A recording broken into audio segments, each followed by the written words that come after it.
संगत जी प्रेमा ने बोला। साथ संगत, आज खारगर के इस मैदान में ये जो सुंदर नज़ारा सतगुरु की कृपा से आज ये बना है। आप सभी संत अनेकों स्थानों से यहाँ पहुँचे हैं, पूरी ही मुंबई से और शायद आसपास के भी कुछ इलाकों से हाज़िरी लगी है। और पिछले साल भी जब यहाँ इस तरह एक दिवसीय समागम हुआ तो नज़ारा यही लग रहा था कि जिस तरह वापस वही महाराष्ट्र का समागम साल में दूसरी बार हो रहा है।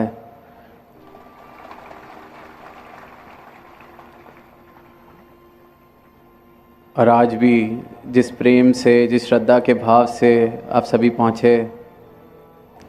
परसों भी बदलापुर में समागम हुआ, तो इन 2 दिन के दौरान दास को भी अनेकों भवनों पर जाने का मौका मिला।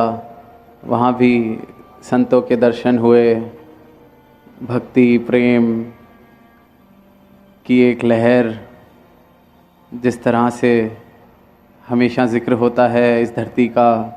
पुरातन समय से ही कितने संत इस धरा पर हुए, और फिर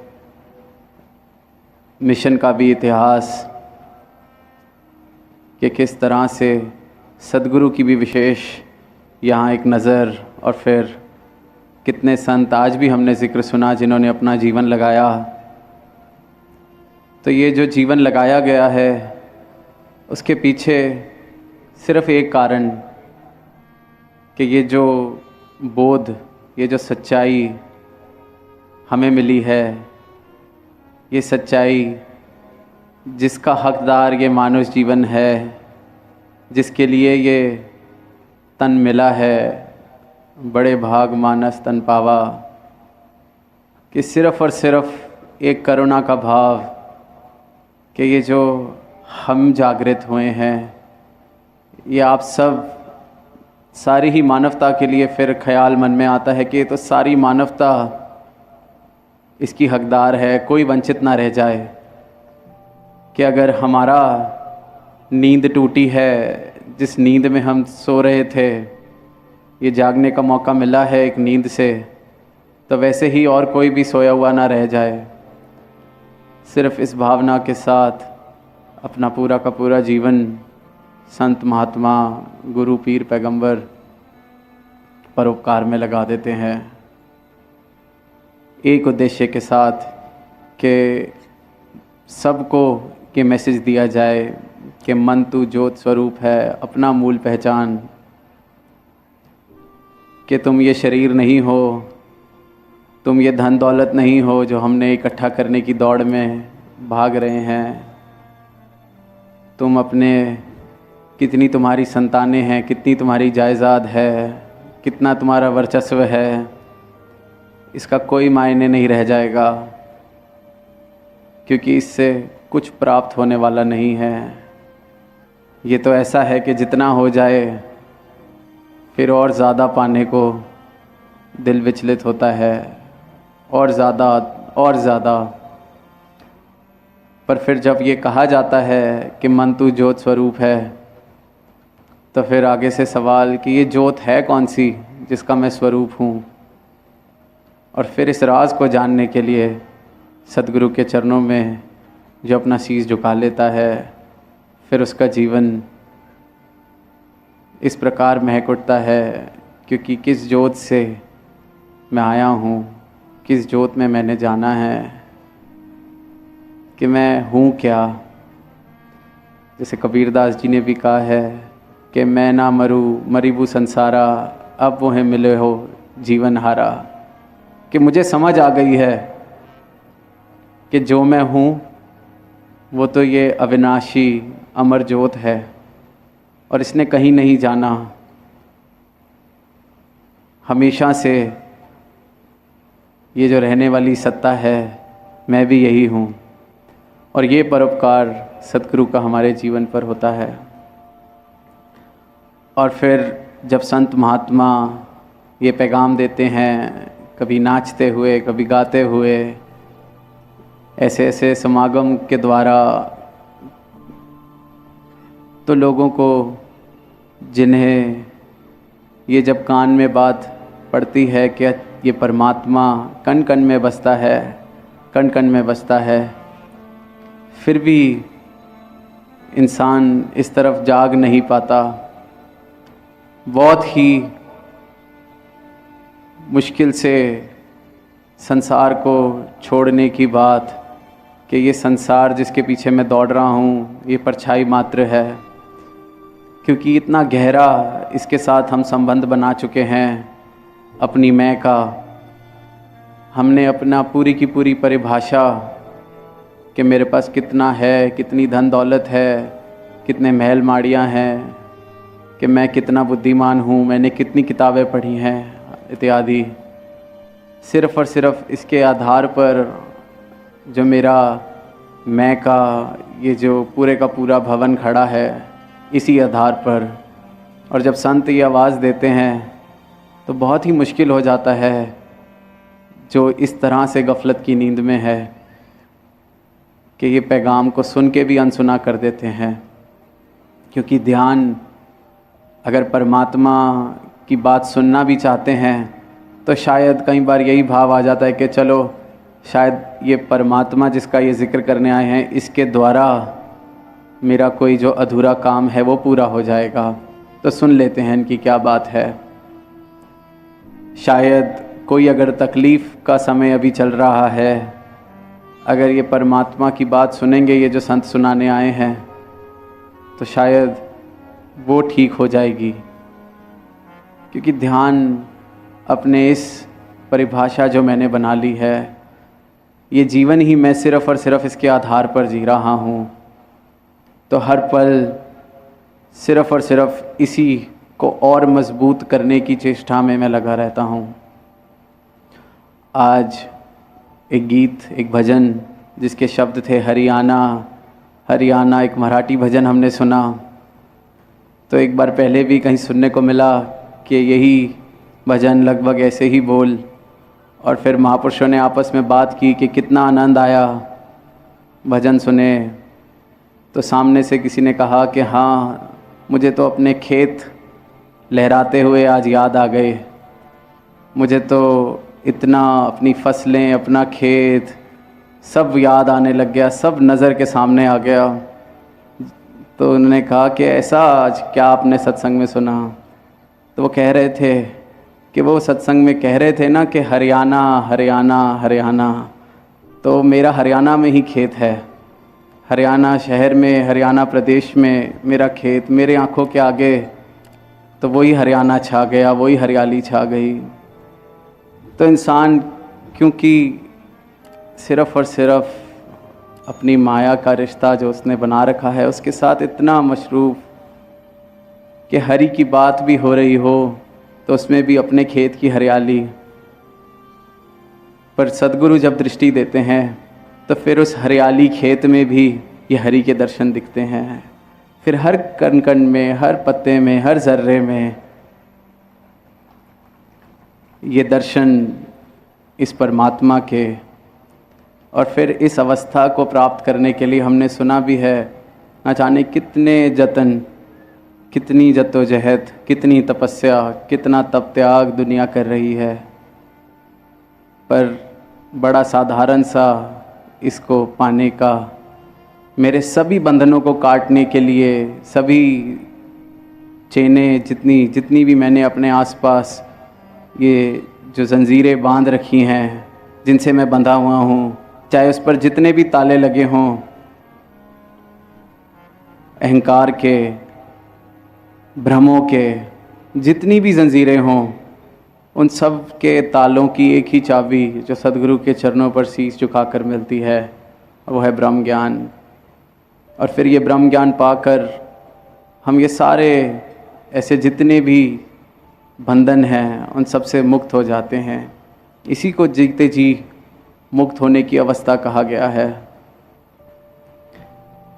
कई बार बहुत सारी ऐसी गलतफहमियाँ, बहुत सारे ऐसे भ्रम, बहुत सारे ऐसे जो बिल्कुल ही अगर कहा जाए कि माया का रूप है, बिल्कुल नहीं टिकना। इंसान उसको सच मान के बैठा हुआ है।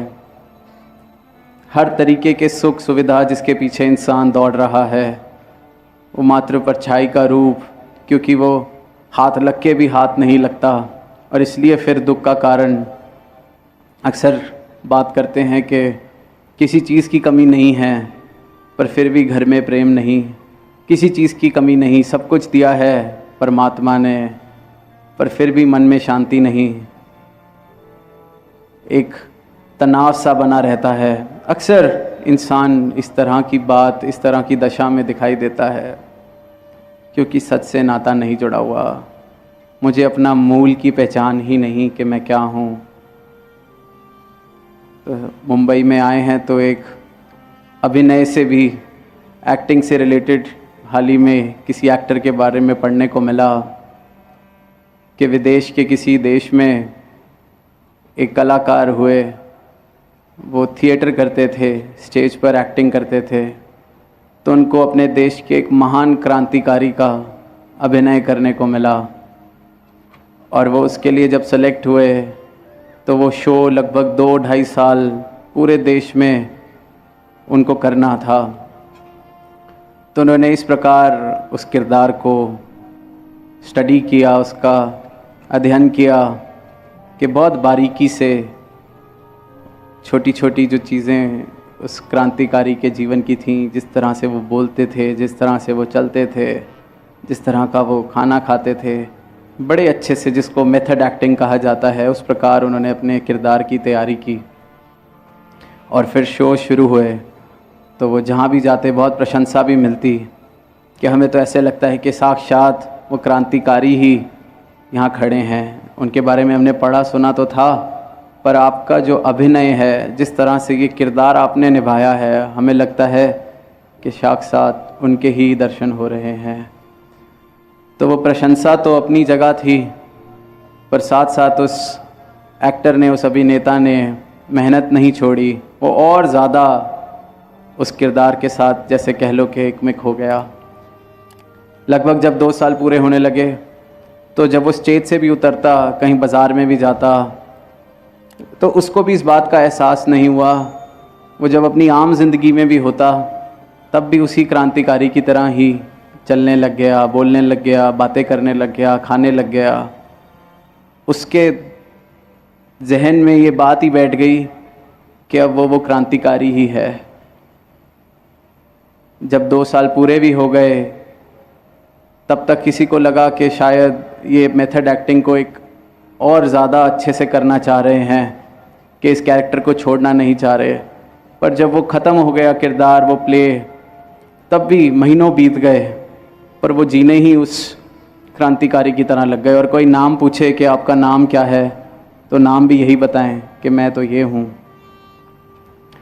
तो आसपास सबको चिंता होने लगी, कहीं डॉक्टरों के पास लेके गए, पर कोई भी उनको इस बात पर विश्वास नहीं दिला पाया कि आप ये क्रांतिकारी नहीं हैं, आप तो सिर्फ एक्टिंग कर रहे थे। क्योंकि वो बात इतनी ज़्यादा जहन में इस तरह से वो एहसास पक्का हो गया। कहते हैं कि फिर उनको एक लाई डिटेक्टर मशीन के पास भी बिठाया गया। हमने अक्सर फिल्मों में देखा होगा कि एक लाई डिटेक्टर मशीन, जब कोई पुलिस या कहीं कोर्ट में किसी से स्टेटमेंट लेते हैं तो उसके साथ उस व्यक्ति को जोड़ देते हैं और फिर उससे कुछ सवाल पूछते हैं जिनका जवाब बिल्कुल सच ही कोई देगा, जिस तरह से कि क्या अभी दिन का समय है या रात का, क्या टाइम हुआ है, इस तरह के कुछ सवाल पूछते हैं। और फिर ग्राफ पर जो लकीरें बनती हैं उसके हिसाब से देख लेते हैं कि जब ये सच बोलता है तो किस प्रकार की लकीरें बनेंगी। और फिर ऐसे ही 7-8 सवाल पूछ के जिसका लगेगा कि वो सच ही जवाब देगा और कोई जवाब ही नहीं हो सकता। फिर उसके बाद 9वां 10वां सवाल पूछा गया कि आप कौन हैं, तो उसने उसका जवाब भी तब भी यही दिया कि मैं ये क्रांतिकारी हूँ। और मशीन ने भी यही दिखाया कि वो सच बोल रहा है। इतना गहन अनुभव, इतना गहन विश्वास, इतना गहन एहसास। तो मन में ख्याल यही आ रहा था कि ये तो सिर्फ 1.5-2 साल का अभिनय जिसने किसी के मन में ये बात को इतना परिपक्व कर दिया, इतना पक्का कर दिया कि मैं ये हूँ। एक परछाई, एक एक्टिंग का जो मैंने वो प्रोजेक्ट किया था, एक किरदार जो मैंने निभाया था, मैं ये ही बन गया हूँ। तो ये जो इंसानी रूप मिला है, हमारे को जन्म मिला है, ये आत्मा, ये मन, ये तो कितने ही योनियों से भटकता आ रहा है, कितने शरीरों के साथ अपने आप को शरीर मानता आ रहा है। तो इसकी नींद तोड़ने के लिए फिर कितनी मेहनत। जब 2 साल का अभिनय किसी का भुलाना इतना मुश्किल हो गया, किसी ने 2 साल एक किरदार निभाया, उसको ये बात पे विश्वास दिलवाना कितना मुश्किल हो गया कि आप ये नहीं हैं, उठें, जागें। तो ये जो सदियों से सो रहा है इंसान, ये जो कितनी योनियों से सोता आ रहा है, इसको जगाने का बेड़ा सतगुरु ने उठाया है। ऐसे इंसान को जो उठना भी नहीं चाहता, ऐसे इंसान को जिसको पता ही नहीं कि वो सो रहा है, क्योंकि उसको बोलें कि आप जाग जाइए, क्यों सपने में जी रहे हैं, तो वो बोले आगे से कि मैं तो जागा ही हुआ हूँ। प्यार से कहना, तो ऐसे को कैसे जगाया जाए। और फिर इनकी करुणा कि ऐसे ऐसे हम जैसे जड़ बुद्धियों को भी इन्होंने जगाया अपनी करुणा से, अपने प्रेम से। और वो कैसे कि एक जागृत जीवन कैसा होता है वो दिखाया। फिर अपने संतों को भी यही कहा कि बस ऐसा जीवन जीते चलो जिसको देख के जो सोया हुआ है वो खुद ही जाग जाएगा कि नहीं, सोते हुए और जागे हुए जीवन में कितना फ़र्क है, कुछ तो फ़र्क है। फिर वो भी जागना शायद चाहे, फिर वो भी जागना, थोड़ा थोड़ा उसके दिल में भी ये ख्याल आए कि नहीं अब उठा जाए, जागा जाए। तो ये परोपकार सद्गुरु करते हैं। नींद में जो बैठा है, सपने ले रहा है, वो सपने को ही सच मान बैठता है। अक्सर होता है कि हम भी हर रात को सोते हैं, किसी सपने के साथ ऐसा हो जाता है कि पसीने में उठते हैं सुबह। अगर कोई ऐसा सपना आ रहा हो कि किसी से भाग रहे हैं या कल कोई एग्ज़ाम देना था, कितनी बार उसको सच मान के कहीं कहीं के सुनने को मिलता है कि उठे तो बड़ी प्यास लग रही थी, बड़ी घबराहट हो रही थी। तो इंसान भी हर रात को एक सपने को अपनी सच्चाई मान लेता है, और वो भी फिर कुछ घंटे की नींद, सिर्फ कुछ घंटे की नींद में देखे हुए सपने को सच मान लेते हैं उस कुछ देर के लिए। और सपने साथ संगत अगर हम पढ़ेंगे तो बहुत थोड़ी सी ही देर के लिए आते हैं, कोई पूरी रात नहीं आते। फिर भी उससे भी उठना पड़ता है, जागना पड़ता है, और फिर जब उठ के देखते हैं कि हाँ ये तो सपना था। तो फिर ये जो जीवन जो अंधकार में ही और निंद्रा में ही जिया जा रहा है, इतनी गहरी निंद्रा कि ये जो मैं आसपास देख रहा हूँ सिर्फ यही सच, तो इससे जागता है जो, फिर तभी उसके ऐसे भाव बनते हैं कि कितनी कृपा हुई मेरे ऊपर, कि मैं किस दौड़ में, किस झूठ को सच मान के अपना पूरा जीवन गवा रहा था। किस तरह से एक ऐसी जीवन को मैं सब कुछ मान बैठा था जिसने कुछ भी हासिल नहीं होना था जिससे। और फिर ऐसे टाइम पर, ऐसे मौके पर ये हमें ऐसी दात देते हैं जो सच्ची दात है। ये मेरा मुझसे परिचय कराते हैं कि मैं कौन हूँ। और सारी दुनिया ही सिर्फ इस सवाल का जवाब ढूंढ रही है कि मैं कौन हूँ। और बहुत ही सरल तरीका है ये जानने का कि सद्गुरु के चरणों में अपने शीश को झुका दिया जाए, अपने अहंकार को छोड़ा जाए धीरे धीरे। और फिर जो अनुभव होने लगता है अपनी असल पहचान को जानने के बाद, उसी का नाम भक्ति है। फिर जो जीवन होता है वो भक्ति भरा जीवन, वो प्रेम वाली भक्ति जो सद्गुरु बताते हैं, वो फिर किसी गरज की भक्ति नहीं कि भक्ति इसलिए की जाए कि कोई काम पूरा हो जाए। फिर तो ये बात हो गई कि मैं रोशनी से भी वाकिफ़ हो गया, फिर भी मैं रोशनी में परछाइयाँ इकट्ठी करने में व्यस्त हो गया। वहाँ पर भी मैं सच को छोड़ के ऐसी दौलतों को ढूंढ रहा हूँ, या ऐसी दौलत चाह रहा हूँ जिसका मुझे पता भी दिया गया है कि कोई फ़ायदा नहीं होने वाला। तो ये जो दातें हैं, ये दुनिया में जितनी भी हैं, चाहे वो एक घर है, कपड़े है, एजुकेशन है, जो भी है, वो सब बहुत मुबारक है। ये जीवन मिला है तो इसको जीने के लिए इन सब की ज़रूरत भी बहुत है, पर उसको इस एहसास के साथ उसका उपयोग किया जाए कि ये सब कुछ नहीं, ये सिर्फ़ इस तन को सहूलत देने के लिए इस यात्रा में अपना सहयोगी बनाना है, अपना सब कुछ नहीं। और जो मैं हूँ, जिस ज्योत का अंश मुझे बताया गया है, मैं ये हूँ। तो फिर जब इस ज्योत की तरह इस एहसास में ये जीवन जीने लगते हैं तो बहुत ही सुंदर जीवन, प्यार भरा जीवन, फिर ऐसा जीवन हिस्से में आता है जिसके प्रेम से हर जगह प्रेम उठने लगता है।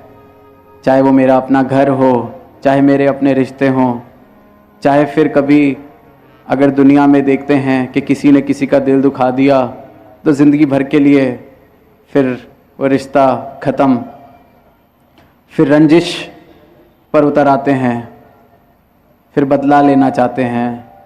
पर जहाँ ये सद्गुरु का दिया हुआ प्रेम बस जाता है, वहाँ या तो कोई माफ़ी मांग लेता है या फिर कोई खुद ही विशाल इतना हो जाता है कि कहता है कि चलो उसको माफ़ी मांगने की भी ज़रूरत नहीं, मैंने वैसे ही माफ़ कर दिया।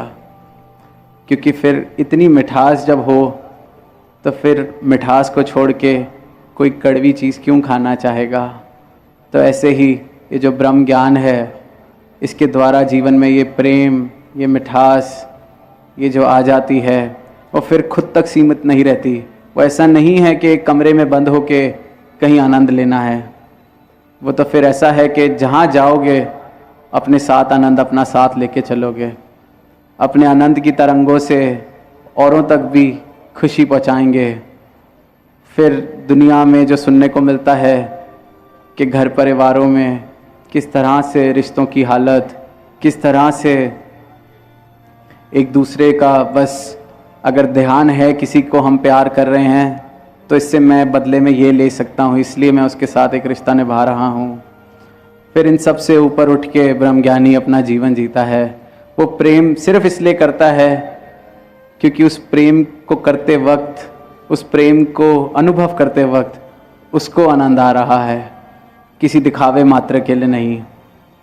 तो परमात्मा से, दातार से यही अरदास, सदगुरु माता जी से भी यही अरदास कि ऐसा जीवन सबके हिस्से आए, ऐसा प्रेम भरा जीवन, ऐसा प्रेमा भक्ति से भरा हुआ जीवन, ऐसा जीवन जहाँ जब सदगुरु का कोई उपदेश आए, कोई इशारा आए, तो मेरे मन की इतनी जुर्रत ना हो कि उस पर उंगली उठाए, मेरे मन की ऐसी अवस्था ना हो कि सोचने लग जाए कि क्या ये ठीक है कि गलत है।